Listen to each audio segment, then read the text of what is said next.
Good evening, everybody. For those who don't know me, I'm Rob Stevenson. I'm the chairman of the school committee here for the regional district. Thank you for coming tonight. First, I want to give everybody a heads up. I don't think this is going to be as scary as everybody may think it is. We had a meeting this morning with Desi that kind of cleared some options up for us. And we've had some conversation since then that we're hoping that's going to make this look a little bit easier. What I want to do tonight is I've got a PowerPoint presentation, just basically, and everybody's got a copy of it here, just to kind of go over factually how we got to tonight, where we stand, what kind of situation we're in, and what kind of options that we have to try to address this. So are you ready to go? Yeah, I'm ready to go. Okay. 1 second.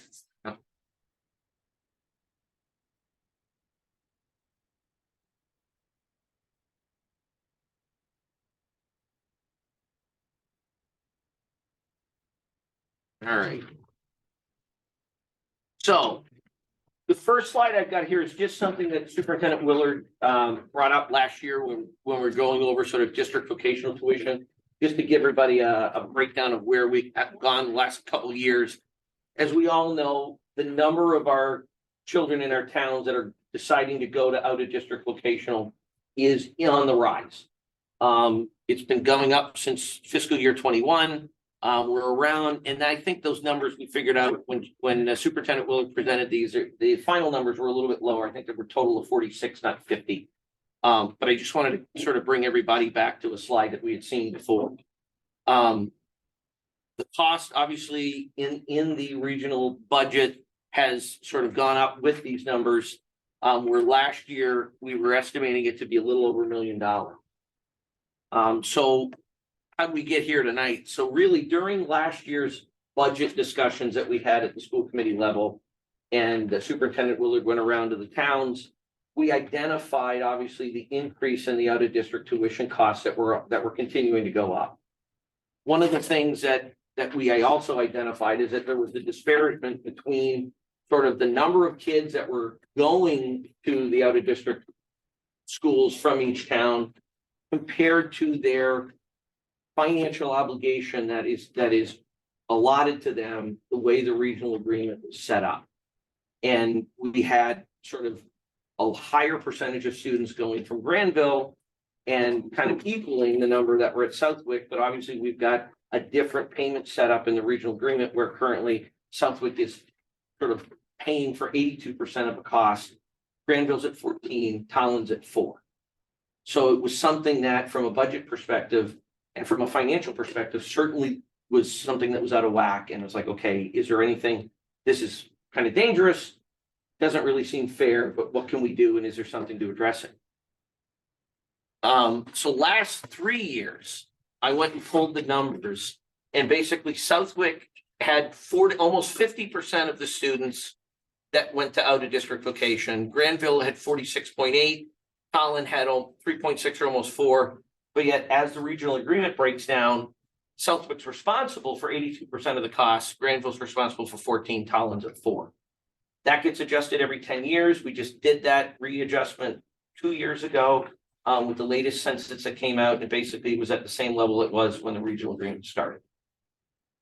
So the next piece in this little story that sort of got us to tonight is that Superintendent Willard attended the annual MASS conference down at Cape Cod back in November, and she attended a class where they were talking about regional school issues. And she brought up a question about, is anybody else having issues from a budgetary perspective dealing with the increased costs of out of district tuition? During that conversation, it was brought to her attention that, well, I don't understand why you're asking that question. The regional school district shouldn't be paying for out of district costs. It's a responsibility per Mass General statutes that it's a cost that the towns pay for. She wasn't aware of that. So when she came back, we had a discussion, we brought it up, we're like, well, wait a minute. This is an interesting sort of item. And then the next step we went into is we contacted our legal counsel. We started looking at the regional agreement to see, is there any sort of language in there that addresses this? We also looked out and reached out, and we're really one of the only regional districts, if not the only one, that actually does it this way, where the out of district costs are not borne by the towns. They're part of the budget in the regional agreement, and they're broken down from a payment perspective, the way that our payment system is set up. So when we looked at the regional agreement, it's silent on out of district tuition. Don't know why. I wasn't obviously here when we did it. I don't know if there was very many of us that were actually part of it. I know Ted was on the school committee at the time that it was brought forward. I don't know why it was silent, but it is. It doesn't really address it. At that point, we set up a call with DESE, had a conversation with them to sort of bring them up and kind of ask them, well, what do we do? What can we do? How do we address this? They did give us a little bit of information that at the time of the regional agreement going into effect, that the representative from DESE had a conversation with the superintendent and the chairman of the board of the school committee, and they indicated to her that they didn't want to change anything the way it was going on right now, and they wanted to keep it silent. We really couldn't understand why, but that was the information that we got from DESE.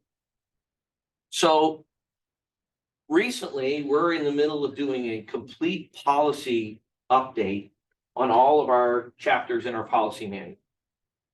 Last week, when we were at policy, we addressed policy IHAI that, do you have a copy of that, Aaron? Or no? I know it went out in an email. Okay, no, that's okay. So this policy that we have in our policy manual specifically addresses vocational tuition. The policy was, I don't know the date of the original one, but there was one that was updated in 2005. And in that policy, it clearly identified and delineated that the district was going to be responsible to pay for out of district tuition costs, no matter what school that the student decided to attend. It was very clear. And they separated it if they wanted to go to C-Tech, if they wanted to go to Westfield Tech, if they wanted to go to another school. All three options were there, and it specifically indicated that the district was going to pay for that cost. Well, once we found that last week or in between, that might explain why the regional agreement was silent on the topic, because they had a policy that specifically indicated what they were supposed to do. Well, coincidentally, that policy got updated in May the 5th, 2015. And at the time, what they were trying to do was to identify C-Tech as a preferred vocational school for the region. In there, they adjusted and updated the policy, indicated that any children that wanted to go to vocational school would have the right to do that, and they were going to follow Mass General Law, Chapter 74, Section 7. There is no indication or no language in the updated policy pertaining to the payment of tuition. It removed the obligation or the directive that the district was going to pay for that. So what we've got right now, when they updated it, so the current policy 515, it doesn't have any language on there. So the challenge we've got is now we have a regional agreement that's silent on this, doesn't address it at all. We have a policy that was updated on 7/1/2015 that took out the language that the district was going to pay for it. So now policy's silent, doesn't indicate what's going to happen. All it does is refer to Mass General Law, Chapter 74, Section 7, which clearly indicates that the town where a person resides who's admitted to the school of another town, and this is under 74, so they're talking specifically about out of district vocational school, that the town shall pay a tuition fee to be fixed by the commissioner. Now, these are the exact words in that certain section. I think we've got a copy of Chapter 74 for the handout for everybody to look at the entire section. Then they talked about another piece in there where they were talking about if an approved vocational school established by a regional school district, which in our case would be C-Tech, if they accept a student who resides in a town other than a member town, because CTEC is our preferred vocational school and we're part of LPVAC, we are considered a member town. So that's why any of the children that go to CTEC, those costs will always be borne by the district because they're part of they're considered a member town. But if somebody's outside that membership, it again says the town will pay for the tuition fee fixed by the regional district school committee. That fee from CTEC's perspective is set by LPVAC. There's a whole 3-year rolling average, but those costs get paid by the district. So now we've got a situation where back in 2015, the policy was updated to specifically address vocational schools. And it basically references Mass General Law, Chapter 74. In there, it specifically says the towns are the ones that should be paying the tuition. We've got a regional agreement that's silent. And what we have done since that policy was updated in 15 is not changed our billing practices, which is what we probably should have done. And we have continued to pay the out-of-district tuition by using the percentage approach that is outlined in the regional agreement. So right now, we're not really following that chapter, which we probably should be. We don't have a regional agreement that indicates that we're looking to do anything different. We got rid of the policy that said we were looking to do something different. We can't really change anything right now because all of the numbers that DESE needs for foundation budget, minimum local contribution, everything needs to get submitted by October 1st, Jen? Yeah, the SIMS reports, that's all in, is all going to get structured. So fiscal year 25, there's not really anything we can do. But for fiscal year 26, that's when we would have the option, or we need to address it and fix this. The district is open to continuing to sort of perform the administrative duties, because obviously moving these kids where the towns would be paying for the tuition, if the towns bear that responsibility, there's I don't know all the details, but superintendent could certainly there's not just get an invoice, pay a check. There's more to it. There's some paper that needs to get sent in and metrics that need to get sent in at a certain time. One topic that came up here after our roundtable about the budget was, well, if we've got this, maybe we can kind of phase it in or make sure that we can do this in a way that's not such an abrupt adjustment for one of the towns or any of the towns. The problem with that is that our regional agreement is very clear on how we can appropriate charges to the towns. We can only do them one way, based on either the population of the towns and breaking it out by the percentages, or the way we do capital or the operational is depending on the number of kids that are actually in the districts. And the same thing broken out with the 82%, 14-4. So even if we wanted to do a phased-in approach, the only way that we could do that, we'd actually adjust the regional agreement. So, sorry. Sort of temporary. Well, yeah, but you would, yeah, we'd have to put an amendment in there to do that.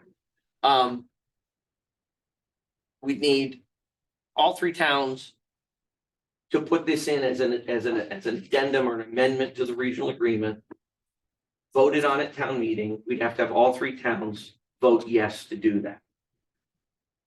So without the change, what we're looking at is basically having the students that are going to the vocational schools for each individual town pulled out of the regional school budget.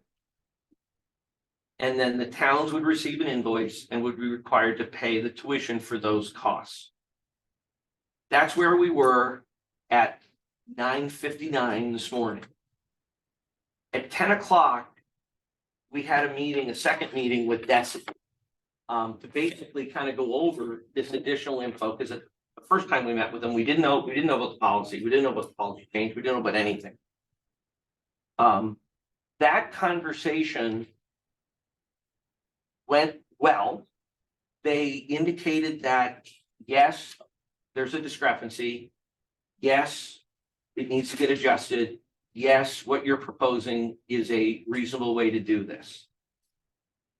They said that we really have two options. We can pull the kids outside the budget and do it that way. We have another option. The district could perform the administrative duties of that if they're outside the budget, or we can do an adjustment to the regional agreement, put them in the budget. But we don't have to decide that tonight. The interesting thing that we talked about the last couple hours is there is actually potentially some beneficial options that happen if you take the kids out of the budget. And we've got to, we don't know all the ins and outs of this. We've got to verify this. But right now, if we were to pull the 50 students between Granville, Tolland, and Southwick out of the regional budget, the towns would then receive an invoice for the out of district tuition, but there would be additional revenue coming in to offset those costs.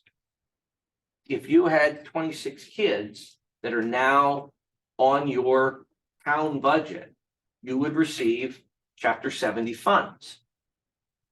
That would have, now what that number would be, I don't know exactly. But there would be funds that would be coming in from the state to offset that cost. There would then be, I think, an additional minimum local contribution that you would have to be allocated for those kids. There'd be a second minimal contribution for the remaining kids that are part of the regional school district. But that minimum local contribution, because we pulled the kids out, will obviously decrease. So there's going to be a reduction in your minimum local contribution, based on the numbers that we have right now. That would come off your tax bill. You're going to have additional Chapter 70 funds coming in. The other thing that we need to flesh out and verify is, does hold harmless pertain to that additional revenue as well? Because from the district perspective, if we had 20 children or 50 children that moved out of district because we're in a hold harmless state, the Chapter 70 revenue coming into the district would not go down. If that holds the same for the towns, let's say Granville has 24, 25 kids that are going out of district, and you get Chapter 70 funds for those 25 kids. If next year you're down to 20, the question is, do you still get the revenue, the 25? If hold harmless works that same way, then the answer would be yes. But we don't know what that answer is yet. We were just literally discussing this within the last 2 hours. So from a Armageddon type of, oh my gosh, what does this look like? I don't think it's going to be as horrible as we originally thought, because between the reduction in your minimum local contribution, because the kids would be pulled out of the district, and the additional Chapter 70 funds, this actually, and I don't know for sure yet, but it actually may not be the worst thing in the world to try to address this anyway. Because the delta that will be left over may not be that high, because you've got extra revenue that's coming in that was never there before. So it may not be that bad a thing. And then obviously the other solution that it does correct is it does correct the disparagement between the percentage that certain towns are paying to make sure that it's in a fair sort of setup. So that town of Southwick is paying for the kids that they have going out of district. Granville's doing the same thing. Tolland's doing the same thing. And as your numbers are going to fluctuate down the line, that cost will obviously either go up or down. What the Chapter 70 funds do, I don't know yet. Best case scenario, they won't go down. They might go down, but it's certainly additional revenue that would be there to offset the costs. So that's where we're at right now. We wanted to have the meeting today from a obligatory perspective to bring you up to speed on what's going on. Obviously, from the school committee perspective, once we've identified this issue, I wanted to make sure you guys were aware of what the issue was, where we are, how did we get to where we are today, and what kind of options we've got going forward. We obviously don't have to make a decision today. But that's the information that we've got right now. How did I do on that, Russ? Is that okay? So, questions, comments, Mr. Mobley? Just a quick question, just on the numbers. So it would our local contribution would go down. Yeah. But then there would be local contribution for the kids that are pulled out. Yes. Is that the same number? Don't know. Okay. It might be a wash. So that's kind of where I'm going. That And might be a same thing wash. with the chapter. Well, the chapter 70 funds would not be a wash. That's my next question is, because if we suddenly, the district gets chapter 70 money today. Yep. You take those kids out, now they might not lose it because the hold harmless, and then, so I guess leading the witness is, would you then the town would then get double dip chapter 70 money for the kids that you're not counting here, but now you're counting them here? Something tells me that math ain't gonna work. Well, I see, that's the part I don't know, because here's the setup right now. If we had 20 kids that moved out of district, Right, our chapter 70 funds would not go down the Right. following year. What we're talking about is moving 26 kids in Southwick and 25 out of Granville out of district. I don't know how the chapter 70 funds go down if you as a town are now responsible for those kids, because you need to pay, according to Mass General Law, for the tuition. You're also eligible for chapter 70 funds to offset the cost. It may be a loophole in the system, the way that that's set up. Would the chapter 70 money go to the individual towns, or would it go to the town in which the school No. is located? No, and we know that it goes that way because Jen was able to pull up towns that are part of regional agreements. Okay. And you could see they've got 5 kids. And those are the kids that are going to out of district tuition. And those kids have chapter 70 funds, they have minimal local contributions, they have net school spending. The same line item, but it's for a very small number of kids. You've got to also understand is that other than us, we think every other regional school district already does it that way. So those children are not part of their regional chapter 70 funds. And they would get chapter 70 funds for those kids. They've got minimal local contributions for those kids. And they've got net school spending for those kids. so that would just be a phone call to any other regional school district and asking Confirm. how they handle that. Well, I mean, Jen's pretty much, I can show you where it is on. yeah, It's on the it's, DESI website.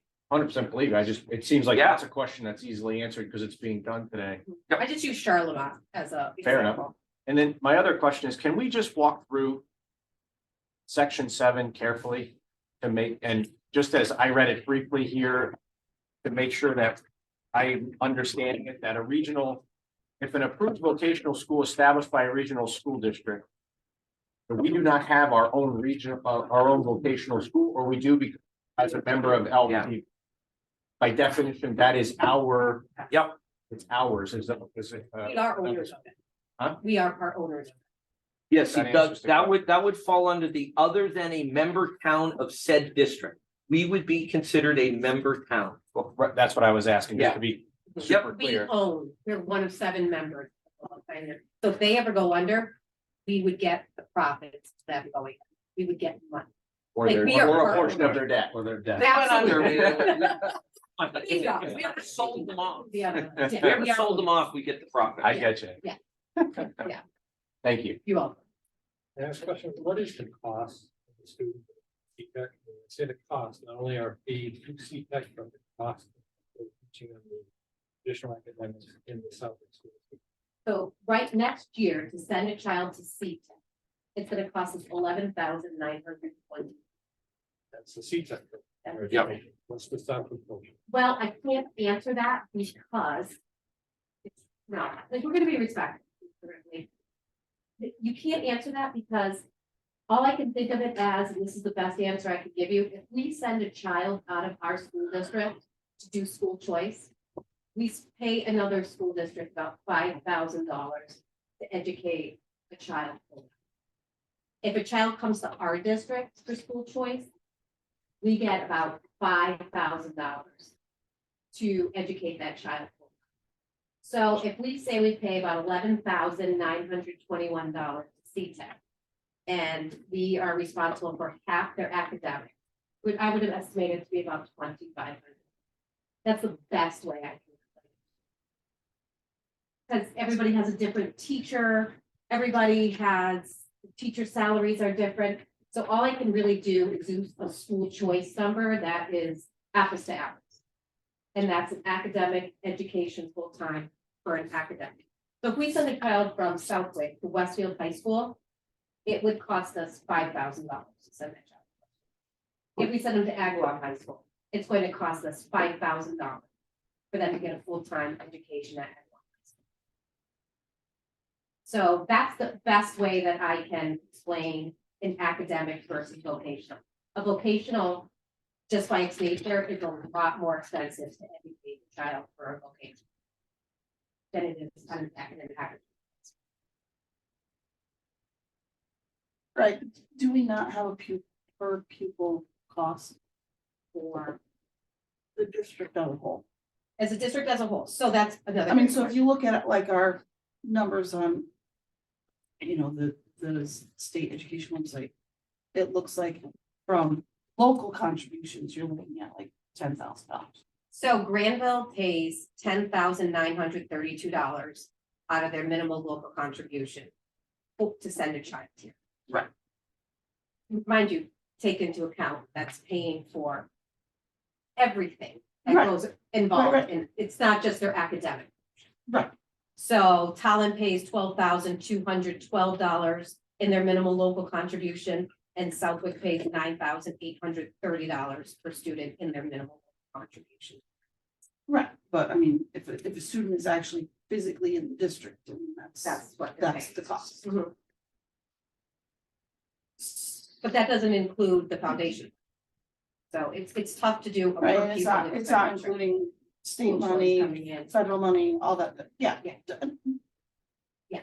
Understood, that Yeah. just wanted to get kind of a grasp on that number, because I guess at the end of the day, kind of confused as to why we're even really sitting here, because I mean, the gist we got when we got this in our email is a much different feeling than the meeting we just had. I think it's based on the information that you guys were just able to gather, that this money is going to counteract the money that we'd be paying out for our out-of-district students.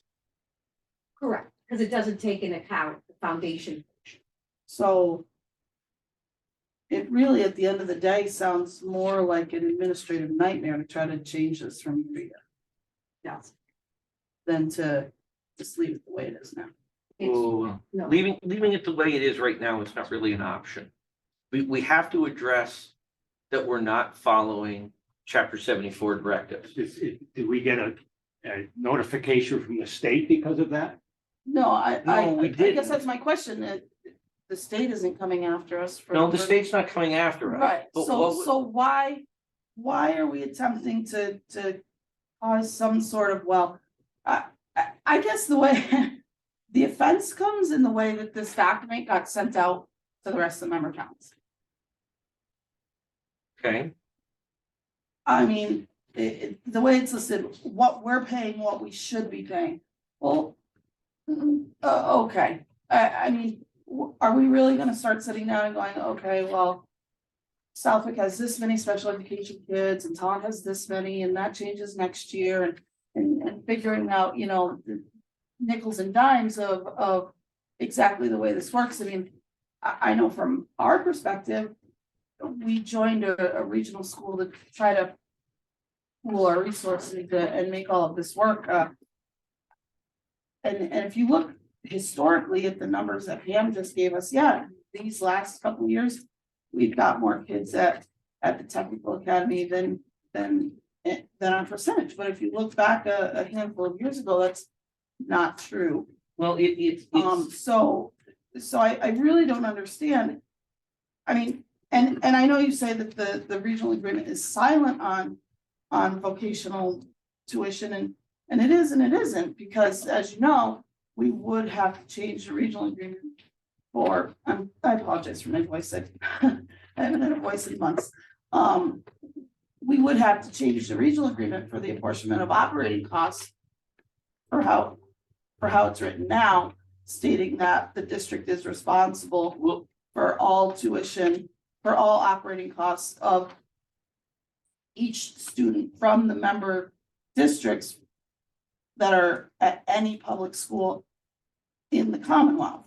So we would have to change that section, but at the end of the day, I don't see the point. If we're just taking money out of this pot and putting in that pot, I mean, I guess really the only benefit for us would be at that point, I guess the town could decide who could go and doesn't go to the technical academy or Smith, but. well, it's to answer back to your original comment about the special education. Special education is a very different beast. It's not set up that way. Oh, I It's understand, part but of- I'm just saying but that's the feeling of this letter that we got is, well, this isn't fair. Okay, so to address that issue, I would attest that it isn't fair. Okay, the way that chapter 74 is specifically written is that the towns are responsible for the out-of-district tuition costs for the children in their town that go to vocational schools. So if we look at the numbers of how that's been broken out, currently right now, Granville, the way that it's set up This is a, well, yeah, but it's been like it for the last 20 years, because it's a 10 of the payment costs. It's 14% of the operational budget. That's the assessment or the lien of the bill that Granville gets on the operating budget, is they're responsible for 14% of the cost. correct. Okay, so that has been the same since the regional agreement has gone into place. It Mhm. gets adjusted every 10 years. And the last time we did it was 2 years ago. So we looked at the census, the numbers remained very similar, the percentages came out the same, so those percentages remained the same. Over the last number of years, even when the numbers were lower. Okay, you've got currently right now, over the last 3 years at Granville and Southwick, basically have about 50% of the children in our district going to out of district vocational schools. So from a fairness Not perspective, quite, but pardon? not quite. Okay, you've Out got of district. out of district, okay, for the last 3 years that I pulled from that same slide. Well, you should look at since we regionalized, because that's. Okay, well, that's even when we regional, I don't have that number in front of me, but I can tell you that it's what's the number? Well, I don't have I just have the annual, and in the beginning, we were higher, in all the middle years, haven't pushed the pencil on the exact percentages here, but it's a lot closer to 14%. Okay, I pulled I don't have it in front of me. Over the last, yeah, I've got it in my computer, I pulled it up, I put in a estimated $20,000 per child where it is right now.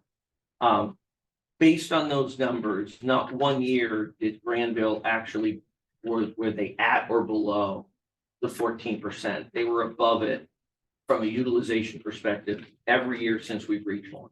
Sure. I'm not arguing that, but if you want to talk about fairness in the regional agreement, there's a lot of things that at the end of the day don't really shake out quote unquote fair. And honestly, if you ask my opinion, which I know you don't want, but the reason that it's not really covered in the regional agreement is because Dr. Barrett knew what he was doing when we regionalized.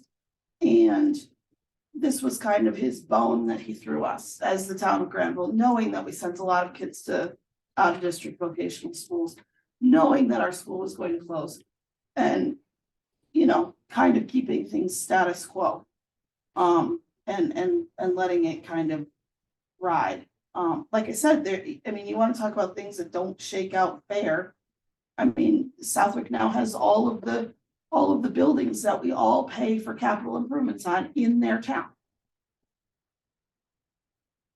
We'll pay it, But we're all but at the end of the utilizing it. day, those are Southwick's buildings, and we all pay it because we want the best for all of our students. Right, and we're all utilizing the same resources We're all at the moment. where they're at. At the, So- but you know, tomorrow or 2 years down the road or 10 years down the road, Southwick could, the regional school district could decide that we're building a new school and Southwick, gets back this school. And they have this school that all of the member towns have invested money in over all these years. So I really think it's, at the end of the day, when you look at the amount of money that we're talking about, and it really the question is fairness. I think it's silly, and I think it's really too bad to have put that type of feeling out into this meeting when I personally, and I know as a town, we've worked really hard at this, have tried really hard over the last several years since our school has closed to improve that relationship and try to heal that relationship. And I think that that type of language and looking at it this way really sets us back in that department.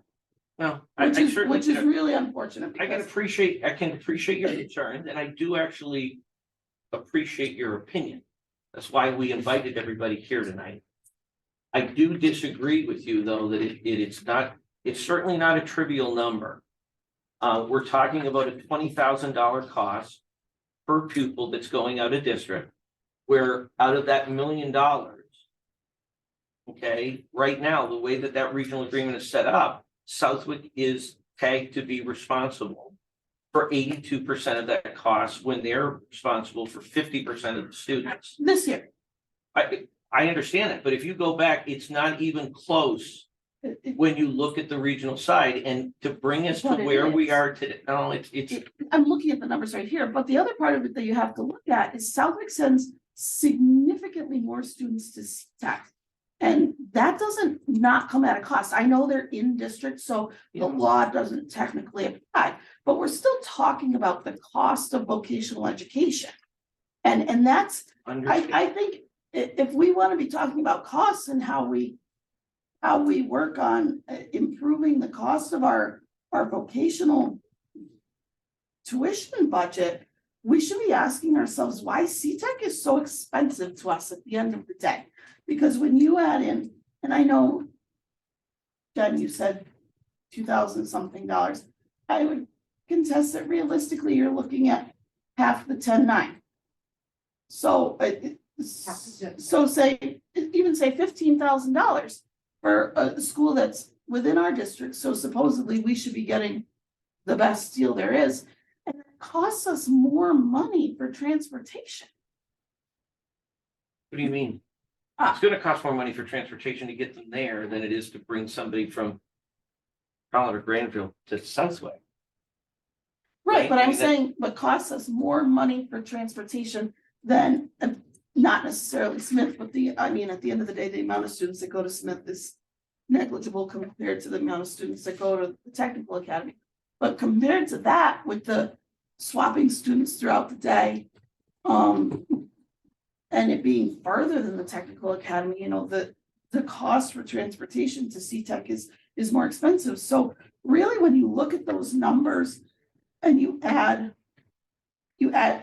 transportation into our vocational costs, you're kind of talking about a wash as far as the difference in cost between CTEC and the technical academy or Smith. So I just want to interject here, because of the economy of scale, we don't actually pay any additional money for our kids to receive their academics. So you know you wanted me to put a price on it. I really can't because we wouldn't be losing a teacher if those kids just filter into classes we already have. So it's Understood. the economy of scale. You don't, The school district doesn't. you don't as, right, as a It school really district. only costs us that 11,921. You don't as a school district, but we do as a member town, because while you guys don't figure your budget that way, that is literally how the member towns are charged. Is student cost. So while, yes, that's not how you would figure your budget, that's how we would be charged for who is in the district and who is out of the district, according to the regional agreement. And we do pay, just, it is the same price to send our kids on a C-Tech bus is considered one run. Run to Smith is considered one run, and a Smith run to WTA is considered one run. So all those bus runs equal about $68,000. Even though the C-Tech kids are back and forth Yeah. twice, for they charge. and it's further distance. That's why it's broken down. And there's two separate buses for, Two separate buses, that's why we have to pay it. Because you're paying for two separate buses, so it's two different, right, I mean, to C-Tech. no, it's one bus. They go to C-Tech, they come here, the C-Tech bus takes them to C-Tech. Then So there's, bring them they're home. only there morning, there's no afternoon South. Yep, and then they come back, and then they bring them to C-Tech, and then they. That's considered one run. Because how far it is to go to Smith, they consider that bus, it's, I actually had them look at it, because I knew that was going to be a question, and it's about $68,000. We deal with the same issue with our metros, that's just what the cost is. I did break those numbers down for you here. So since inception of the regional agreement, there's with 168 students from Granville, 276 from Southwick, and 17 from Tolland. That breaks down to 36% of the students from Granville, 3.6% of the students from Tolland, and 59% of the students from Southwick. If you just look at the numbers since the policy changed in 2015, you're at 107 from Granville, 17 from Tolland, and 214 from Southwick. So the percentages are 31.6% for Granville, 5% for Tolland, and 63% for Southwick. Sure, and I acknowledge that as an average, but year to year, I mean, No, but that That changes. To understand these costs. That could change, Changes. that could change next year. no, Right. exactly. It could, and Right. that's, I'm gonna pick on a selectman, but you're standing. Are you willing to take on that extra burden? If next year Southwick has larger percentage, right, Southwick already has a larger percentage. over there. He says, I understand what your question is, and it's a good one, and it's one we'd have to discuss as a Yeah. board. And with Not only finance the board, board, but the but your town. point, and the town, right, but if suddenly next year this number came out to where we were carrying 90%. Right, Well, would we shoulder 90% of the number? So- Good question. I also have one other question too, is there, this seems to be statutory, right? Right. Is there, and to what you're asking, is there anything else that you guys are governed statutorily to allocate these costs by town rather than by as a region? Other costs, special education and school choice are operating there. So say That's the statutory entire as well. town of Granville goes out of district. And we'd have to pay school choice, Right. just school choice. but not, That would be, that is a statutory, we cover that in the school budget. right, And the same And even if is it's a true for- disproportionate number. Right. We have to legally pay for that. Special education, we have to legally pay in the school budget, and that would go in our operating costs. By law, this is out of district vocational by chapter 74, MGL chapter 74, section C is the only one that says the town in which the children reside should be paid for that. That's what I'm asking, because, I mean, we don't want to start figuring out how many kids from Southwick are on the hockey team.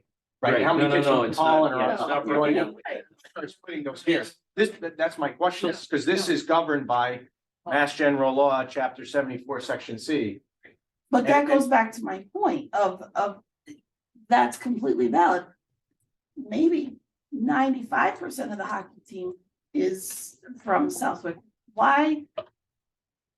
I didn't just, Why I are didn't we- just pick this because we wanted to. The challenge we have, the challenge that we have and why we're here tonight is that the regional agreement is silent on this. Sort There of. was a policy. Look, if we were back in 2005 or 2011, this isn't an issue. Because there was a policy that specifically identified that the district was gonna pay the cost. DESI policy. There was a district policy. District policy. Yeah, district policy that Right. that said, look, we are going to pay the cost. Now, in 2015, the policy was updated. And that, Who updated the policy? the school committee, So does the school committee not support kids going to vocational school as much no, as? that's not, No, wait, as much as they did in 2011? So maybe I wasn't there. So why? So I'm curious about when this mass general law came into effect. And maybe that's when the policy was I updated don't because know the it was. date, I think it was before we made these changes. A lot of it. to re- Yeah. Because the policy specifically just simply references the law. And I know that over the years, the purpose of the policy, and I wasn't on the subcommittee at the time, but has certainly been to be in compliance with the law. Yeah, I mean, what we need to address is, right now, we have a policy on the school committee books that indicate that we're supposed to follow chapter 74, section 7 with respect to out of district tuition. We are not doing that. We need to do that unless there's an addendum to the regional agreement that indicates that the district is going to pay for out of district tuition. That's one solution. Right, or Okay. you could change the policy. We could change the policy. Policy could change, okay? But we can't continue to go the way we are right now because we're in conflict to our policy. Why we've done it for the last 9 years, I don't know. I can't explain it to you. To me, it's an error. Now that it's come to my attention, I can't ignore it. We need to address it. Right, So we need to either change the policy. My recommendation is that we adjust the regional agreement so that it's clear and we don't have to deal with this ever again. I don't know why it wasn't done back then. If what you said is correct, and this was a negotiation because of the regional agreement coming into effect, and that my understanding is that the school closing was after the regional agreement. it was, but it was in the works. Okay, so, and I wasn't privy to that. All I know right now is that I'm dealing with a policy that says that we're supposed to do A. We are not doing that, and I have no direction from a regional agreement that says what I can do. So I have to follow what the policy says, and the policy says that the towns are obligated to pay for this. So we need to, that's what we need to fix. If we want to do an addendum to the regional agreement, then we do that. We put it out there, we put it in front of the towns, and we're gonna need all 3 towns to vote for it. Whether that can happen, don't know. If it doesn't pass, the only option that we have is is what I talked about. The kids would get pulled out of the regional assessment. It would certainly not, and the difference, Nicole, from where we were when that original email was sent out and the discussion that we had this afternoon is that we were looking at just the cost side, not the revenue side. So even if it was to get adjusted, you're not looking at a $300,000 difference for the town of Granville from where you are today to where you would be. It's a much different number. Understood, Okay. and we were going to argue that it was a much different number long before you had that discussion, because we, based on the regional agreement and our reading of it, on our council's reading of it, based on the operating cost section, we would be pulling money out of our contribution to counterbalance the kids that we were pulling into our own out-of-district costs. So we would much rather not do that. And not have to walk down that road. To me, rather than fighting with 3-member towns, the thing that makes the most sense is that the school committee decides that they're super invested in vocational education, whatever that is, cost-wise, for the students of the district, regardless of where they reside, and change their policy for how that is to be funded, just as it used to be. I don't see the harm. There does not seem to be any penalty for not following 74. And to me, that sends a pretty loud message that, and yes, I understand that, we'd still be sending kids to CTEC, that the program is available in CTEC. But I mean, I just think that's a terrible look to say to a kid, well, you're out of district now because you want to study aviation.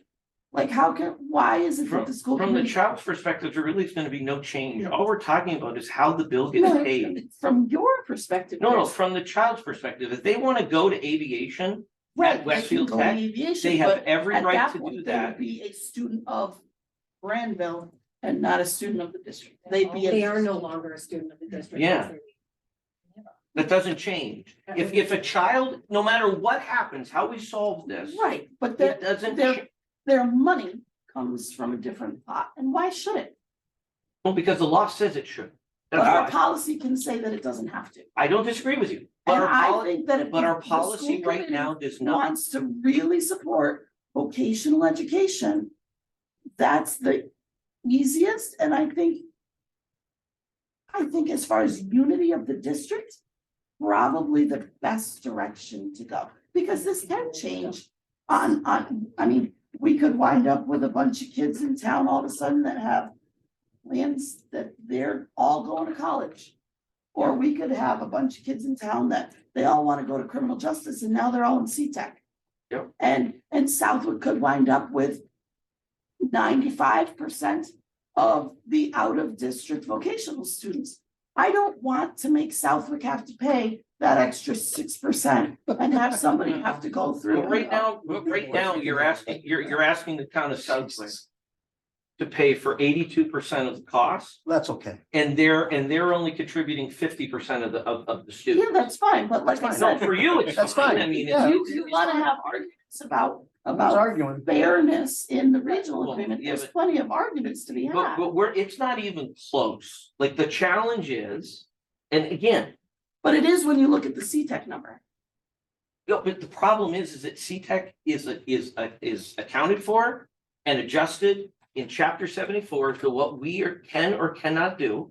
And that's not really up for debate. The challenge that we've got right now, It's still an additional cost. I don't disagree with you. But it's not the issue that's at Right, odds. no, right now. agreed, I'm Okay. just talking So about the there's gonna be, look, fairness argument. there are things, I don't, look, the way this is set up, it's not, No. it's not all. It's not, that whole thing, there's gonna be give and take all over the place. I don't disagree with you, but we are dealing with an issue right now. That the way that the policies in the district are set up is that we're not following Right, what needs to be done. I don't Understood. disagree. There is two simple solutions. change Whether policy. they will be, that's fine, but in order for that to happen. We would have to agree that going forward, that the district is okay with following through with the same thing we've done for the last 11 years. And in the last 11, 12 years, one of the towns has taken on a much higher percentage of the burden of that cost, disproportionately to one of the other ones. And you're looking for that town to continue to do that and say that's okay. Now, we're not talking about $5 or $10. It's potentially hundreds of thousands of dollars a year. Mhm. And from my perspective, as an elected official, and you are too, we're all have a fiduciary responsibility to make sure that we're following the policies. At least my job is, I need to make sure that from a school committee perspective, we are following the policies as they're outlined in the school district. We're not. The methods to correct that is change the policy, which is one option. Option number 2 is to adjust the regional agreement. Option number 3 is to follow the law, have the towns be responsible for it. There's offset of financial money coming in there, and honestly, there's additional revenue than what we have right now. Therefore, if we correct this, going forward, each town, as is stated in the law, is responsible for the out-of-district tuition costs of their children. If Southwick at some point down the road has 90% of the kids, they're responsible for 90% of those kids. If they're paying for them, each one of them, that's their responsibility. Granville's responsible for their kids. Holland is responsible for theirs. How do we know that's the way it's supposed to happen? Because that's what the law says. Right, but my argument to that, like I said, is then that just goes There are- against. Yeah, no. I just have to interject. So I have to bring this back to the children. So what is happening But that's what we're is, talking about. we're not, we're talking about the kids who leave our district to go to a vocational school, which by law says the towns have to pay it. So it's not about the kids, because the kids are gonna get the education they want. As a superintendent of Southwick Town and Granville Regional School District, because of this exorbitant cost that we are now fielding in a school budget, I am cutting programs in our school for the children who remain here. That can't happen. As why? Because when I bring a budget forward, I have over $600,000 in our school budget. That is not the school district's responsibility. It is the responsibility of the towns. At the end of the day, it'll probably come out to be a $300,000-400,000 difference, not a full $600,000 difference when the required local contributions go back. But I'm talking about taking 4 special ed teachers that we have in our ESSER funding right now, that I now have to put in an operating budget this year, because we have to meet the needs of our children who remain in the district. That's about a $350,000 cost. Now, you take that. Now we're gonna take into, we have 4 children leaving out of district vocational tuition next year. We have 4 children graduating. I already have 12 kids, 13 kids as of today, who are now going next year to an out of district vocational cost. You do the math on that. That's 20 times an extra 9, that's an extra $180,000 that the school district is now gonna bear the cost of, when I still have to add $350,000. So you guys are telling me that you're gonna be okay with me coming in with a non-discretionary line, a discretionary line of $500,000-600,000 to the towns? She might be, but I'm not. This is what I'm saying. So I have to work and I have to do what I can legally do for the children of our district. It's not saying that the children who leave here aren't going to get it, but explain to me how a school choice student who has never been part of this regional school district, I'm now going to have to take $20,000 out of a school budget to pay for them to go to an out-of-district vocational school. And it's taking $20,000 away from our kids who are here that I'm legally responsible for paying for. It's gotta come back to the kids. And that's why I'm passionate about it, We because literally they're our had- children. We literally had this conversation at our meeting last week. And we would much rather that we not make those cuts and look at them closely and figure out, what really has to go. Are there other places things can go and pay our 14% of that? Yes, that's what I am telling you. Pam can attest to that. We literally had that conversation. And I have to tell you, every time I go to the Granville Town meeting, I'm not sure the school budget's gonna pass. It has. But you know, It has. and I have And I had your have support. stood up Absolutely you have. and You supported you. have. You absolutely have. But you do also have to admit, when we go there, it's not always a given that the operating budget is going to pass in the capital. I wouldn't say that it's not necessarily always a given. Never People will always have questions. But I will tell you this. People in that room will listen to you. And I think I've been extremely transparent, and I'm being And extremely transparent tonight. and I wouldn't argue otherwise. Mhm, And I haven't, you Right. know that. right. And that's why, when I stood up last year, I'm like, we cannot keep paying for this, and with ESSER funding being gone and more students going out of district, the school district cannot absorb these costs. I'm willing to take all Oh, of we this it. goes can, back but it to- has to get passed on to the. But this goes back to what Ted and I have said it, I don't know how many of the last budget roundtable meetings is why are we, I mean, all these beautiful homes being built in Southwick, we don't have the growth, Tallinn doesn't have the growth. But where are these kids? Why aren't they in the district? Why,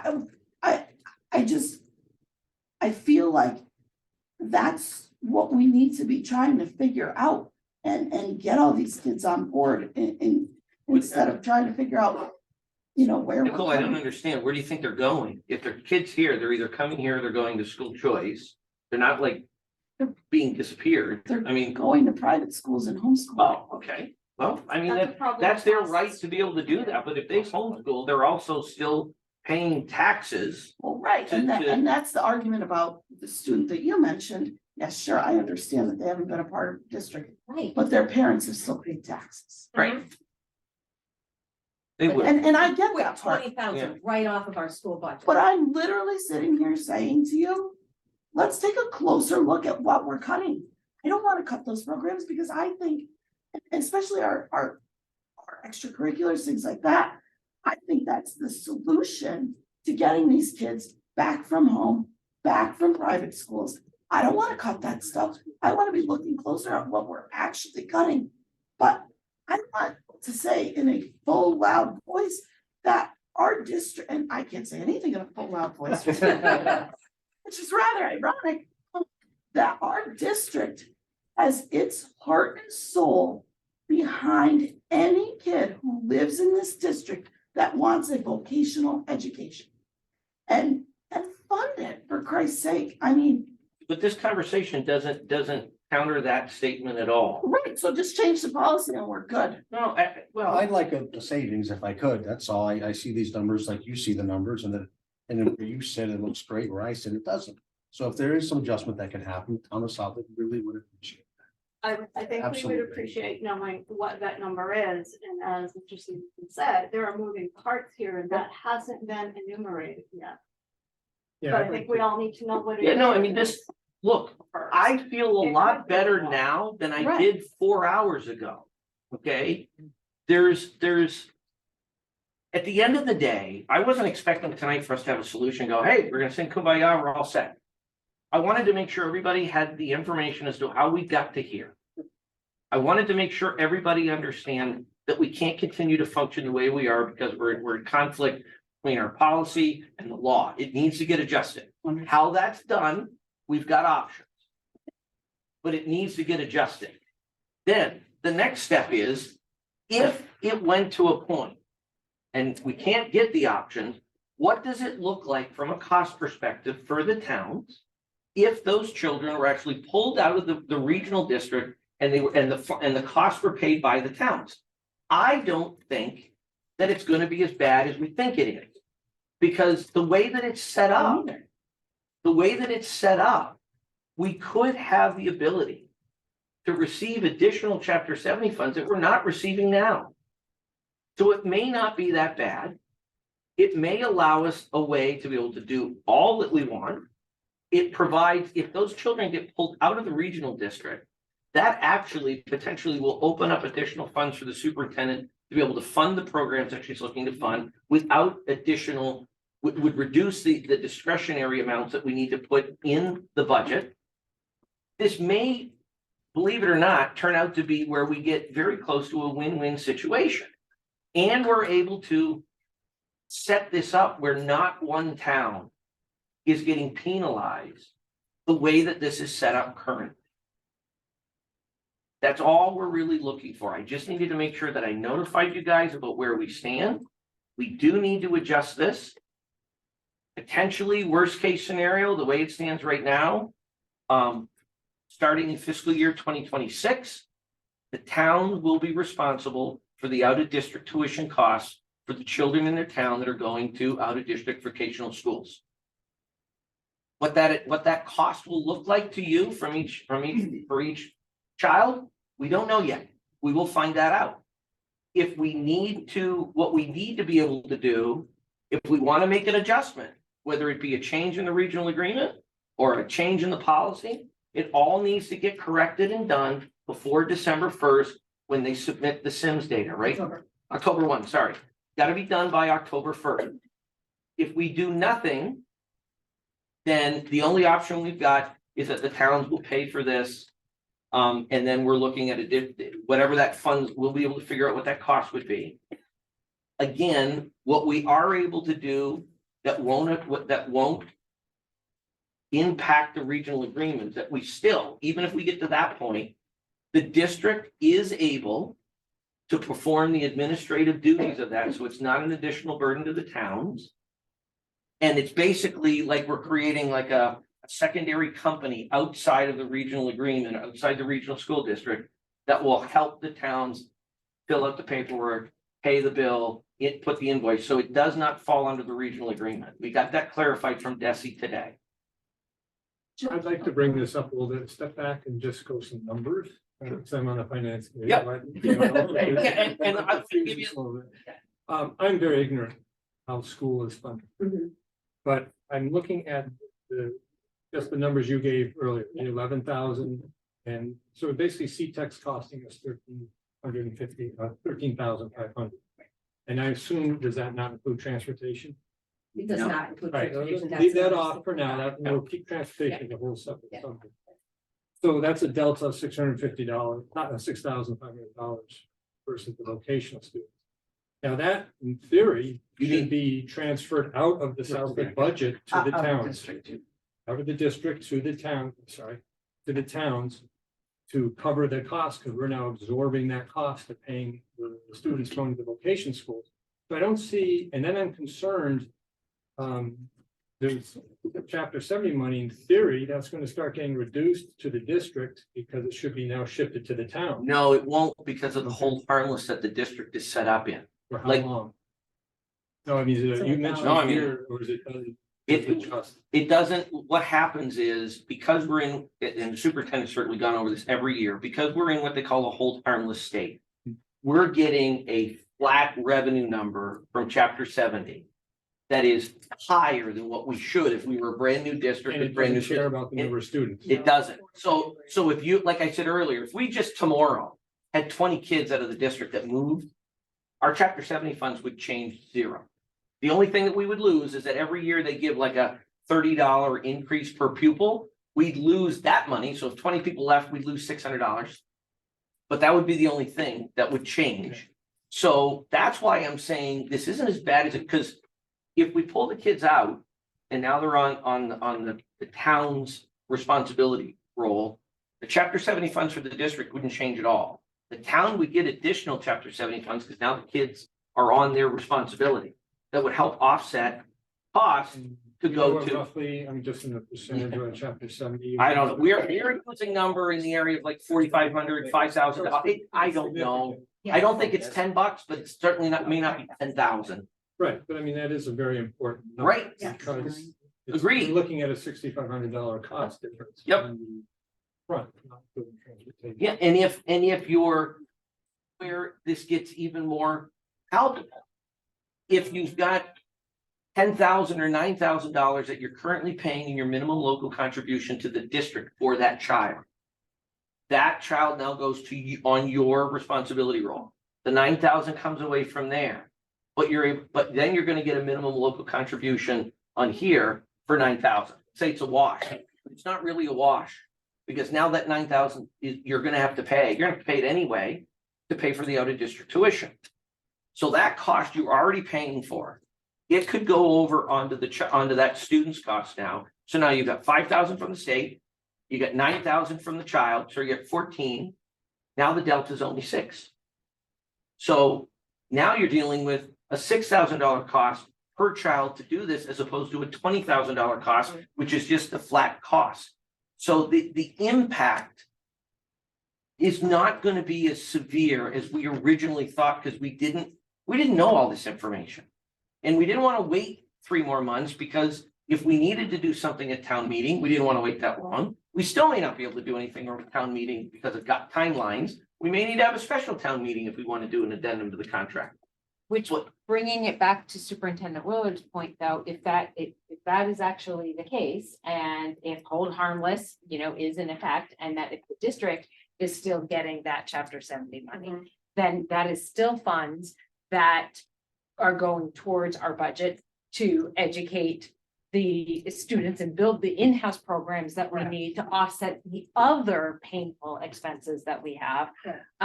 So that we're still not having to increase discretionary funding to Correct. districts. Is that correct? Am I understanding this That is properly? correct.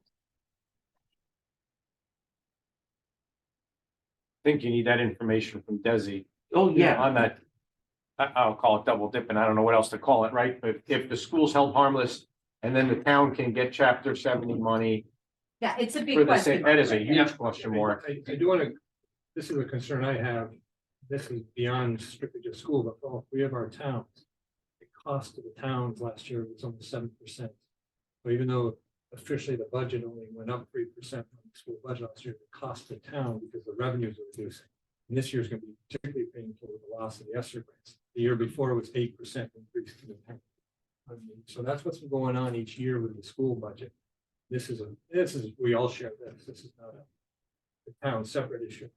But it's, at some point, I don't know what we're gonna face with, taxpayer revolts or whatever. It's a big chunk coming out of, which is our biggest portion of the budget. And it's been going up quite significantly, go above. And that's where the Opportunity Act, that's where it doesn't help us, it hurts us. So the vast majority of the increases from the school perspective that the towns are experiencing are the mandated increases that you're getting on your minimum local contribution. Like it's not even like, believe me, in these budget meetings, we have dived into everything. And to be able to, like last year, even on the budget that we had, there was only $200,000 in total in discretionary spending. The rest of it was all mandated. Even if the town said, no, we're not going to pass it. It was only really $160,000 that we had to play with anyway, that we were actually requesting above and beyond what you're obligated to pay. We're looking at this from a very conservative perspective to make sure that this budget is as fiscally responsible, but yet allowing and providing the kids of the district what they need. But I don't disagree with you. It's superintendent was telling me today that the minimum local contribution between all three towns has gone up, what, $500,000? Again, So- the reason I throw this out is we have to be aware of, say, the total viewpoints of the town. Yeah. We say we may save some money, have some extra investments in the schools, let's say, but then we keep telling people, well, there's stuff that you don't have to do if you didn't choose to. Yep. Maybe we'll crawl back some more money from the schools. It's a big hit each year. No, And I yeah, understand a fair amount or we have no control of it. I get that. right. Yeah, and just so you're aware, we have over $700,000. It's additional special education costs this year above and beyond last year. 700,000, that's just special ed. Yeah, you'll always get some interesting, special ed's a very stressful. Right. I'm just telling you. I mean, that's why at the budget roundtable meeting, I asked all the questions that I did about special ed, because, I understand that you've successfully implemented some in-house stuff, and maybe that's where we need to be looking to see how much, that's why I was asking about, how many different programs are those 8 kids in? But is there somewhere that we have, 3 kids that are in this type of program that we can try to be doing in-house and maybe save some of that? So that's why we created there is the potential. Next year, if we do, we are going to be creating a program at Powder Mill School for children with autism. We have children moving from Woodland here. It's nothing I can do. There are children, we need to educate. So we have to hire a teacher for children with autism at Powder Mill School. And we still need a teacher down at Woodland because we still have children with the needs at Woodland. Is there the potential that if we have a one-off student, we have to send them out of district? There's nothing you can do. With the creation of this program, is there the potential? To bring I don't somebody make that decision. That is a team decision in special education. I would hope that child could come back to the district. But I can't make that decision because it's a team decision. Right, But that's my moving- hope. But moving forward, We can. we put should them be in able to district. keep those kids. Yes. Yeah, and that's what we're talking. And Like, that's- there's, Yes. if there's 3 or 4 kids that are moving from Woodland to Powder Mill, and if we didn't, the problem is we're dealing with the lesser of 2 evils, right? We have to add a teacher, it's gonna cost X amount of dollars. Compare, yeah. If we didn't do that, the cost is exponentially higher. So it's one of those, we're gonna try to create as many of these programs as we can to mitigate the increases to the towns, because if we didn't do that, Mhm. then the cost explodes. And that's literally why I asked all those questions Yeah. at the budget roundtable, is because, you know, I know there's nothing we can do about those Yeah. costs. And the more we can keep that in-house, and if we're doing it successfully, Yes. then great. And then maybe we can even absorb kids from elsewhere if And- we're doing a good enough job. And to your point, Nicole, like literally right before this meeting, I had a meeting with the, both Erica and I did with the special education director. And that's exactly what we're looking at and what they have been looking at and look at student by student every single year. And we said, kind of outlined some priorities with regard to moving forward, continuing to look at this, because you know, out of district vocational is one issue, right? But there are others. Right. And certainly out of district special education is one that legally by statute, we all as you know, as 3 towns have to share. We should. No matter what 3 towns those students are from. Absolutely. And yes, absolutely, I could guarantee you that that the special education director is on top of Right, this. and I is really, constant. that's great, because So- I'm not trying to trivialize. Excuse the me, Nicole, vocational just for a second. Yeah. We're not arguing about all 3 towns, all our citizens have to pay for special education, right? And that's okay, right? That's law. But yet we're here saying that to send a child to a vocational school is not okay. No, That's we're not saying, the that's law. not the issue at all. Well, I know no, what see the your law point. is. It's the law. You know what, my point is, the state is saying. Well, you know what, that because if his this point, is okay, we can I spend agree this with kind you. of money here, but but we it's, can't I spend get this it, kind and of it's money law. here. To That's this- bothering me. it bothers me too, but the only way is to change the law. I was in front of this group. Well, we'll at the not budget- necessarily change the law, but we can No, you- amend our policy. And that's a good debate to have, and then it needs to be had, but we cannot continue as a functioning society, period, let alone a school committee, ignore a law because we don't like it. But, and at the same time, to your point, sir, what you were talking about with the increases in the school funding, I know I was in front of the budget roundtable 8 years ago when they first were talking about the Educational Opportunity Act. I talked to you, and I said, this is the end of regional schools and anybody outside of the 6 communities that are gonna benefit from the Educational Opportunity Act, or whatever the final name of it is. And it has come home to roost, and that you can thank your legislature for, because they screwed us off. And so that's why you're seeing those 7, 8, 9%. The budgets aren't increasing at that rate. It's the bottom in money that is not there anymore, that they're telling you, you gotta fill the pot up. That's right. Right? And we saw that 8 years ago, maybe it was 9. That's why I was asking when you came on.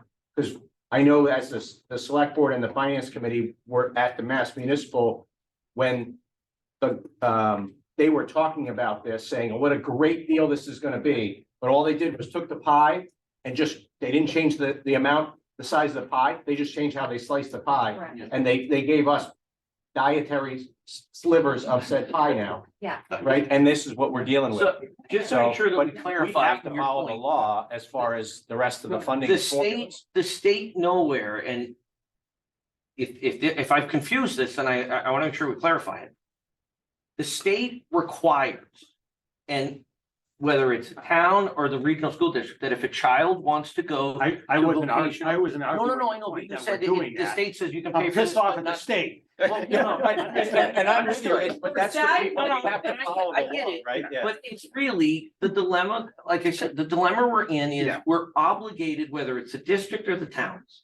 If a child wants to go to an out-of-district vocational school, right now, the only way, let's make sure everybody understands this.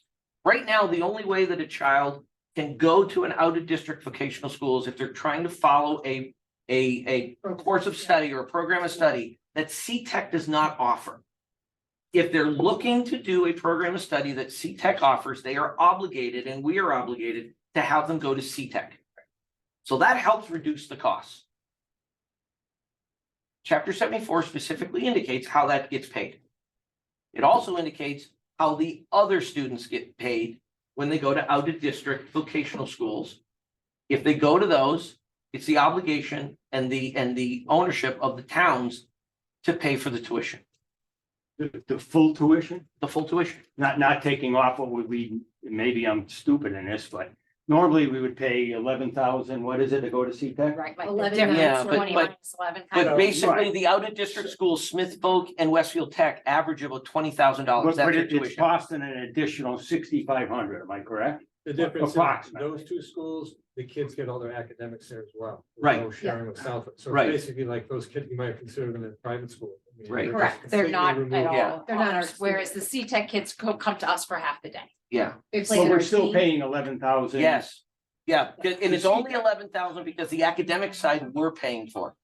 And the vocational schools, from a cost perspective, do cost more Right, to upkeep, to keep them going, to have the Sure. teachers. There's a more expensive cost for that. sure. The difference between Westfield Tech and Smith Vogue is that they're gone for the whole day and they're technically out of the district. They get a They are. diploma from that school. That's not from correct. here. Yeah, they don't even get a diploma from Southwick. Okay. So I guess my point is there a hybrid that we could, that the towns, wherever that child resides, could be paying that extra 6,500? Versus the No. full tuition? no, because they Why? go there, because they don't go there half days. It's an all or nothing type of setup. Right. They either go for the whole day or they not a day. But, And when they go there, it's 20,000. When they don't go there, it's zero. but if a child was going to CTEC, Yep, the district would be paying for it. that's correct, because chapter 74 specifically says how to do it. That's what Okay, we so follow we that would- rule. Okay, Okay, what we're dealing with right now is we're not following the rule that's clearly identified in chapter 74 because the policy changed in 2015. Well, before my time, most of its time, that's when it got changed. That's why we're in this dilemma. We have to fix it. can we change it back? We can change it back. I don't know whether that would be successful.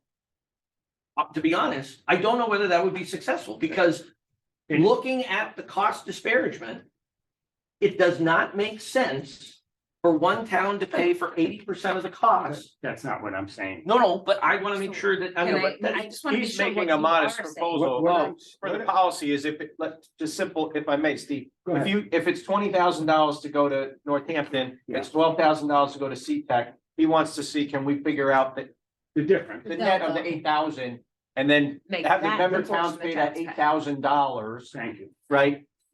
And Instead of the full freight of the You're 20. exactly right. That's what his Yeah, but it may be a cheap. policy. it may be cheaper, Doug, to pull them out of district But if you, we're gonna get a but you district gotta, chapter you 7 gotta fund. come back to us No, with that agreed. math. But that, I'm just trying to summarize be an where he was option. going with what his ask was, if I summarized it And correctly. if, following that train of thought, if that were an option, and if we were to go that route, Chairman Stevenson, how would we do that? Would we do that via policy or via regional agreement? My recommendation is that we would do it via both. Because With an amendment. Because my personal recommendation is that the regional agreement should have never been broken down this way or been silent on it this way. We need to clarify that. If you're gonna get to a negotiated rate, I still think that that's fine. If we want to negotiate the rate and bring it down, the town should still be responsible for their children. Now, the way to clarify that is either A, policy. I'm not a big fan of doing it that way because it could change 3 years, 4 years down the road. You could change it again. Now you're right back at this table. If you're going to change it, you put an addendum, you open up you change the regional agreement and you clarify that the towns are going to be responsible for this. And what we are going to do as a district is we are going to take the cost of CTEC and the cost of the other district, find the medium point, and the towns are going to pay that. There's a way, there's a solution to do it.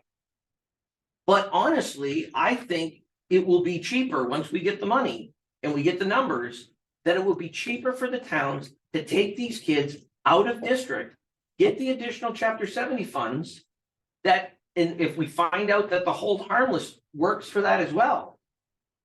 If you've got 26 kids and then 5 years later, you've only got 10. We I'd said like- this earlier, we're not gonna be able to. No, we're not gonna be able to solve it. Tonight. Like there's But lots the- of the options we have. concerns And, identifying things like the whole harmless half. Yep. Right. Right, we need to clarify it. And Chairman Jeopardize Stevens- the district. As we look at different options, I would also, since we are really the only district in the state of Massachusetts is currently doing it this way, and we're not the only regional district. Yeah. I would, charge you with looking at other regions Mm. and, how they're doing it. Are they doing it, to the law fully the way that, you know, we initially were thinking? Jen, you And is looked it into some of these, haven't you? monetarily an advantage, or are they doing this like, you know, split cost kind of thing? I think that that's worth looking at. So I can tell you that, everybody that I have spoken to, most of the regional school districts, their kids go to their in-district vocational program. So it's not as many kids as you would think that would attend an outside. In the eastern part of the state, it's the ones who like to go to the agricultural schools, but for the most part, their needs are met with whatever their in-district vocational program is. So this is really like a Western Mass. Because of, we have Smith and Westfield Technical and Pavilion. The regional schools out east are much greater and much bigger than what we have to offer out here. But going back to that, their towns do pay for the transportation for that student, and they do pay for the cost, the tuition of it. We know that because they've got numbers in that It's report. You that could go she and you did. could see it. I can tell you that Camden Wilbraham, who I asked, because they're part of LP then, they've only had maybe 1 or 2 students that have gone out of district vocational, so it really wasn't an issue. So I asked them how they're handling it. They said with 1 or 2 kids, they were just keeping it in their school budget. However, it doesn't follow their regional agreement, which clearly specifies that sending town must pay for that students out of district tuition. So this year, they are going back to having like an individual assessment. I don't know how he's doing it, but the town that's sending the 2 kids out of district will be paying for that. It's not going to be, their regional agreement. and it's written in their regional agreement that that's how they're going to do it. They weren't doing it because it really wasn't impacting the budget that much, but they're going back to it. And the people from DESI that we talked to today indicated that all the other regional agreements specifically address it. So that it's in there either A, and I'm pretty sure that the towns are paying.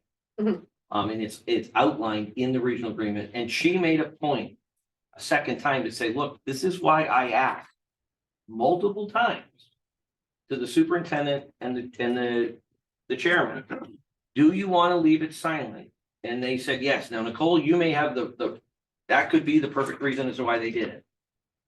To me, that's what I thought it was, just speculating, even though I wasn't involved with it. That's what I got is that That was our bone. this was something that was thrown out. But 2015 threw that bone away. I guess I mean, not that you have an answer to this at all, because you weren't there, but. Nor I. Right, I guess I don't understand the intention of that board, if they changed the policy, why they didn't, So here's what I do have. it Okay, doesn't make any sense. I did get a chance to talk to Steve Fresno because he was the finance person at that point. My honest opinion is that they did not take into account the financial ramifications of the change of the policy. Their goal of the time when they were going through that policy change was to identify CTEC as their preferred out of district, their preferred vocational school.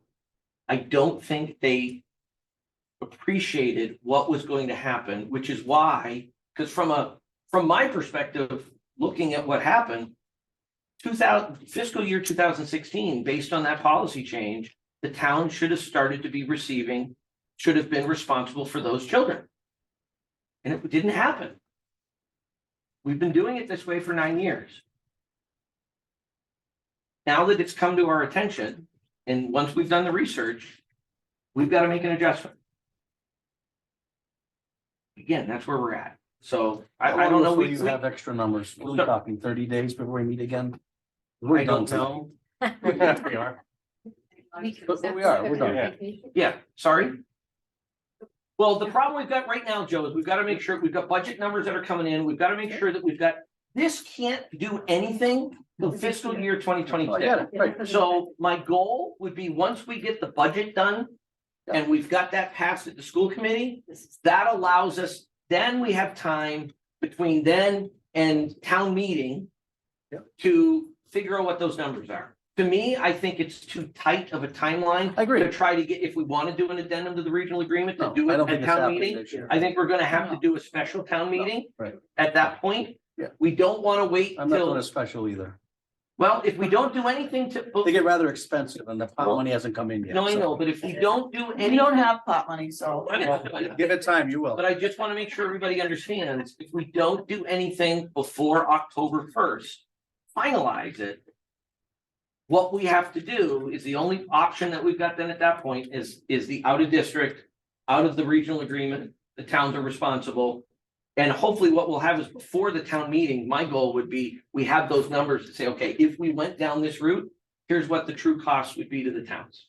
Yeah. Does that make sense? You're gonna have a lot of work to do. No, absolutely. So yeah, we don't need to Yeah, deal with we- this for this yeah. budget, Right, but we right, right, right. definitely need to deal with this well before October. But I'm going Yes, to let you know agreed. right now, there's going to be a much greater significant discretionary line item in this year's budget, because I can already tell you our out of district vocationals going up 100. Hearing aids aren't in. I Ah. can't hear.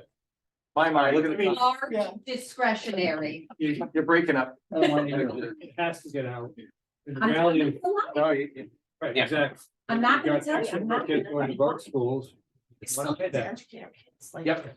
But as much as we don't wanna Listen, I spend want- money. I want to thank everybody for their time tonight. I want to thank you for your opinions and for the conversation. I think it was very healthy and very productive.